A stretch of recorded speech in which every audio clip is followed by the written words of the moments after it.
আসসালামু আলাইকুম, সবাই কেমন আছেন? আশা করি সবাই ভালো আছেন। সো আমি আজকে একটা নতুন ব্লগ নিয়ে আপনাদের কাছে চলে আসলাম। সো আজকের ব্লগটি মূলত আমরা আমার দাদা শ্বশুরের বাড়ি যাচ্ছি। তো সকাল সকাল কোনো কিছু প্ল্যান না করেই হুট করে রেডি হয়ে গেলাম দাদা শ্বশুর বাড়ি।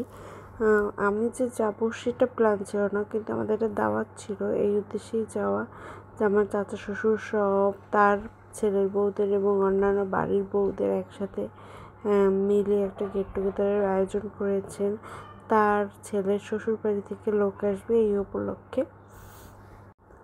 তো আমি সেখানে অ্যাটেন্ড করার জন্যই যাচ্ছিলাম, আমি, আমার হাজব্যান্ড, আমার বাচ্চা। তো সকাল সকাল না খুব, তখন প্রায় 9টা বাজে, 9:30 বেজেছিল। তো আমরা রওনা দিয়েছি বাড়ির উদ্দেশ্যে। তো পৌঁছাতে পৌঁছাতে আমাদের 12টা, 12:30 বেজে গিয়েছিল।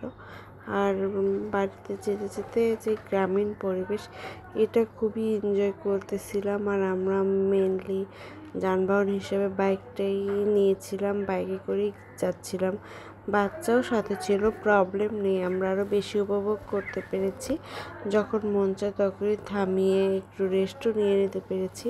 তো আমরা যাচ্ছিলাম, দুই পাশের যে সবুজ ধানের ক্ষেত, এগুলো দেখতে দেখতে তো আমার মনে হচ্ছিল অনেক দিন পর গ্রামীণ পরিবেশ পেয়ে আমার বাচ্চাটাও খুবই এনজয় করেছে, আর আমি তো এনজয় করেছি। আর গ্রামীণ পথগুলো কাদামাটি হওয়ায় আমাদের একটু পথে হুন্ডা নিয়ে বেগ পেতে হয়েছে।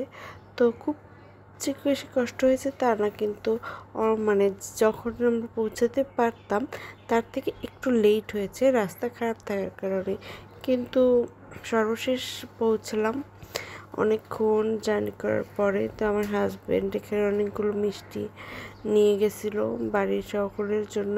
আর এই যে ভদ্রলোক, ইনি আমার চাচা শ্বশুর, নিয়ে আমাকে দেখে খুবই খুশি হয়েছে। অনেকদিন পরে আমার সাথে তার দেখা, অনেক মানে এত গ্রেটফুল আর এত কাইন্ডফুল একটা মানুষ। মানে আমার এত অমায়িক চাচা শ্বশুর মনে হয় আমি এর আগে কখনো এইরকম মানুষের সাথে মিশিনি বা পরিচয়িত হইনি। সো এটা আমার চাচা শ্বশুরের বাসা। তো এই তো গ্রামীণ পরিবেশে। আর আমি দেখছিলাম যে তখন কিন্তু খাবার দাবার সব কিছু রান্না শেষ হয়ে গিয়েছিল। মেহমানও অনেকে এসে গেছে, বাড়ি ভর্তি মেহমান। কিন্তু আমার চাচা শ্বশুরের যে বেয়াই বাড়ির লোকজন, তারা বাকি ছিল। তারা আবার বাকি ছিল এই কারণে যে তারা রাস্তা ভুল করে গোলাই ফেলেছে, মানে ভুল রাস্তায় চলে গেছে। তো তাদের আবার আনানোর জন্য বাড়ি থেকে আবার লোক পাঠিয়েছে।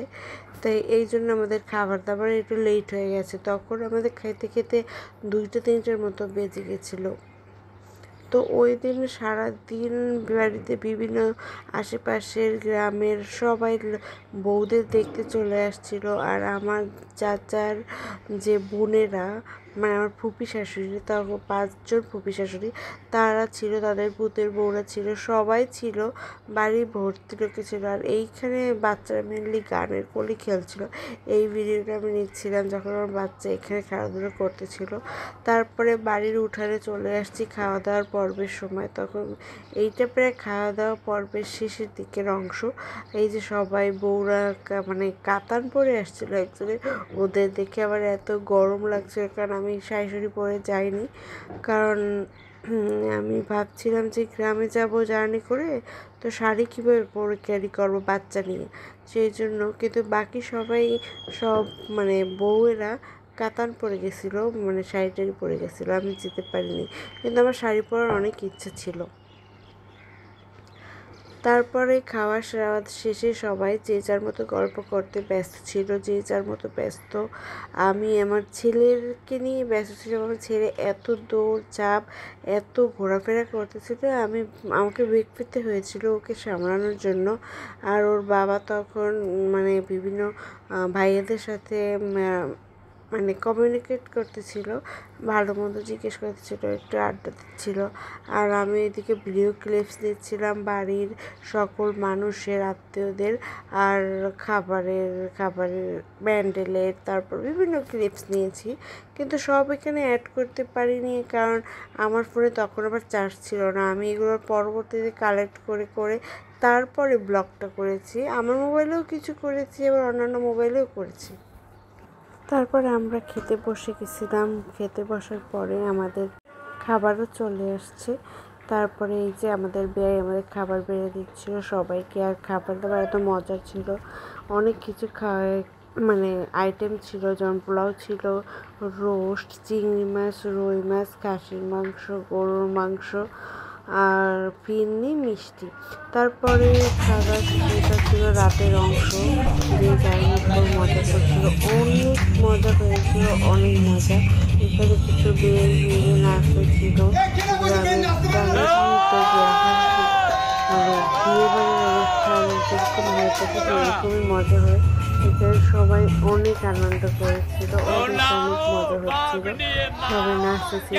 এখানে সবাই অনেক হাসি তামাশা করতেছিল। আমি পাশে বসে হাসতে হাসতে এদের নাচটা উপভোগ করতেছিলাম। এই তো ছোট একটা ভিডিও ব্লগ আপনাদের যদি ভালো লেগে থাকে অবশ্যই লাইক করবেন, শেয়ার করবেন আর আমাকে সাপোর্ট করবেন।